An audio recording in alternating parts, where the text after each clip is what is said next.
Hi, this is Alex Helmbrecht, the Sports Information Director at Chadron State College, and I'm sitting here this morning with Chadron State men's basketball coach Brent Bargen. The Eagles only had one game last weekend. That was a contest on Saturday against Black Hills State. The Yellow Jackets were making their first appearance in Armstrong Gymnasium as a member of the Rocky Mountain Athletic Conference. They, of course, have been in the NAIA ranks for several years, but they're in their transition to Division II. And for all intents and purposes, a very good game. Black Hills State came out on top, earning a 77-61 decision.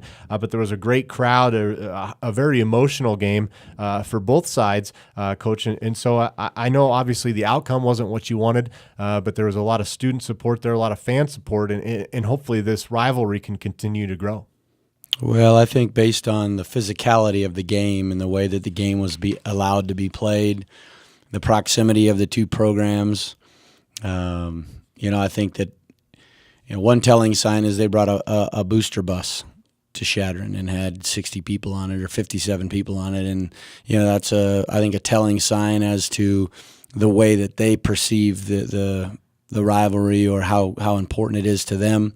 And so I think it will just continue to grow. I think we play better and have an opportunity to win some of those games and do a better job. Then I think this could be a bigger rivalry than what the Kearney rivalry was, specifically because of the proximity, because there's going to be more crossover with the crowd being able to get to and from each home game and each road game. It's kind of an interesting game. The Eagles put 3 players in double figures. Black Hills State had 4, and really that was kind of the difference because the other players didn't combine to provide much of the scoring punch. Chadron State was led by Zach Bargen's 18, Kendrick Holloman's 20. He also added 6 rebounds. Zach Bargen chipped in 18, and then David Downey had about his finest game of the season, finishing with 14 points and hit 4 long three-pointers. But Black Hills State had 2 players in 20, Brady Bisgard and Cameron Anderson, and then Tanner Adler added 17, and Ryan Allen with 10 and 8.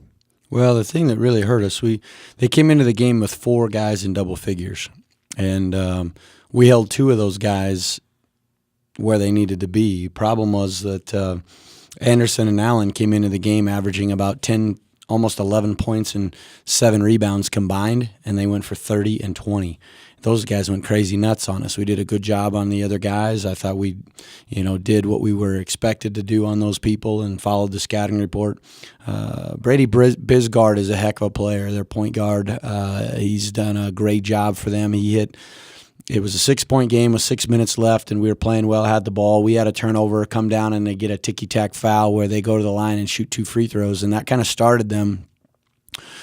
Brady hits 2 free throws, comes down and hits a 3 at the end of a shot clock under some duress, and that was kind of the backbreaker moment at that point where we got 2 misses, they got 2 makes, and it goes from a 6-point game to a double-digit lead and only 2 possessions, and that was all him. He did a great job of making plays and making baskets, and you got to take your hat off to that young man. I think they've got a good group. Those 2 kids, Anderson and Allen, really played their tails off and did some stuff that they hadn't been doing and scored the way that they haven't been scoring or rebounded the way that they haven't. So they were pretty pumped up to play and did a good job against us, and that was the difference in the game. Those 2 kids, the 4th and 5th options in their offense were their leading scorers, and that was huge.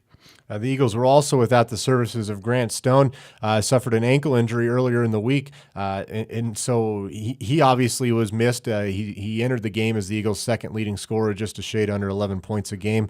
Coach, what's an update on Grant? Well, it's just kind of the way the year's been. It's kind of like it was 2 years ago, that everything possibly that could happen to us is happening to us. He's kid's walking back from the cafeteria to the dorm and sprains an ankle of all things, and had nothing to do with athletic injury. He wasn't screwing around. It was just a fluke thing, and he's been out now a week and a half, and we don't know if we'll take him with us this weekend. He tried to run around on it this week in practice so far. It has not gone well, and I don't know if he'll be making the trip with us or not. Well, as Coach mentioned, the Eagles are back on the road with their longest road trip of the season. They head to New Mexico Highlands. That game's a Friday night tip at 8 p.m., and then that's followed by a 7:30 p.m. tip-off against Western New Mexico on Saturday. Coach, I was talking to the Coach Tim Keneally earlier, and I said, the trip to Las Vegas, New Mexico isn't bad, about a 10 to 11-hour trip, kind of a normal one for Rocky Mountain Athletic Conference teams. But really what's kind of the killer is after you play your game on Friday, you have to get in the bus and go to Silver City, and you don't get there until 4 or 5 in the morning. Well, that's, MapQuest has us to Highlands is a 9.5-hour trip, 9 hours, 34 minutes.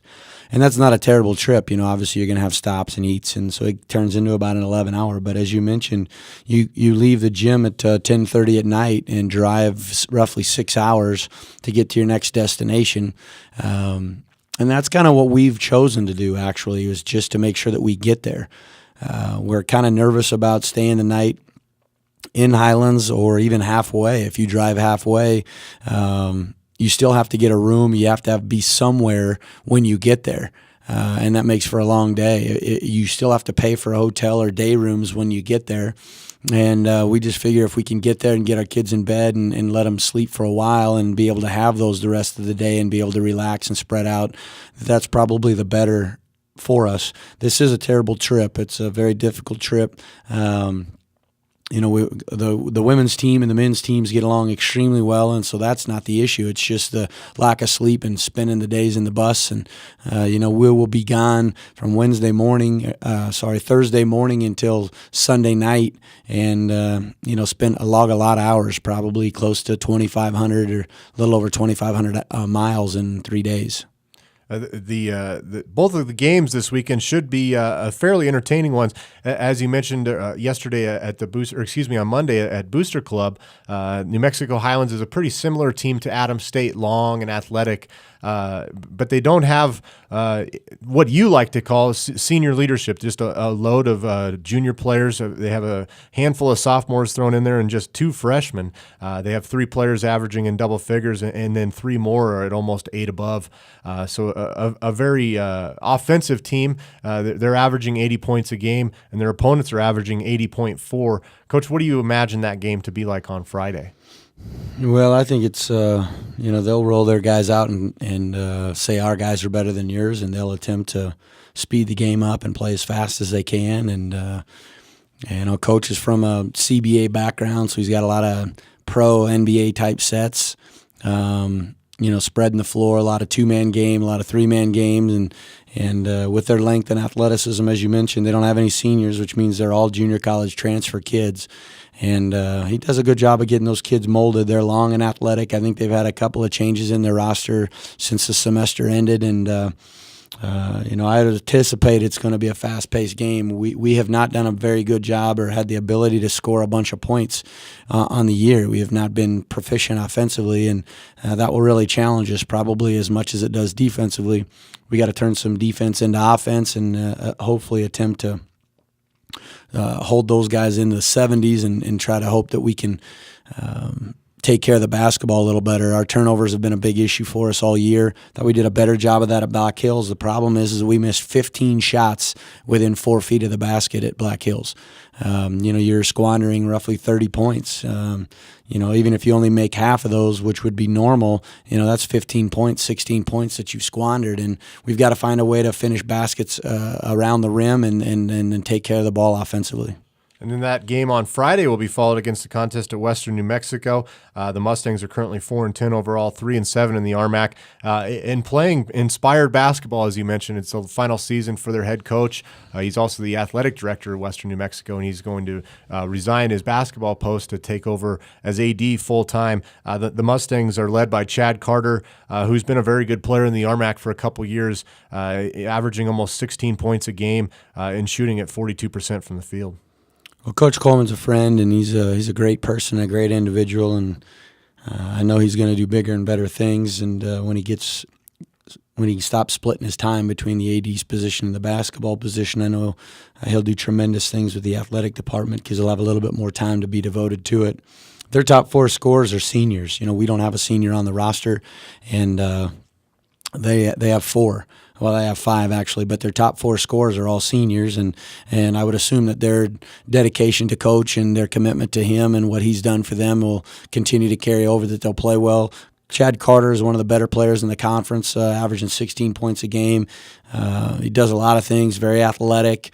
He's a tremendous player, and I think might have been a preseason all-conference guy. He's that athletic and that good of a player, which will, try our guys on a game, a 6-hour trip, and then a following game. That'll be something that will be difficult. We've traditionally had great games with both these teams, specifically Western. I think this is the 4th or 5th time we've been down there, and there's only been one time we've been down there, I think, that hasn't gone to overtime, and I hope that we will play with that kind of passion and desire. I know the coach will have their kids prepared, and hopefully we'll be able to be prepared and be able to compete to the best of our ability and make it a good game. All right, Coach. Well, best of luck to you this weekend in New Mexico. The game on Friday tips at 8 p.m., and on Saturday it's a 7:30 p.m. start, so thank you. Thanks, Alex.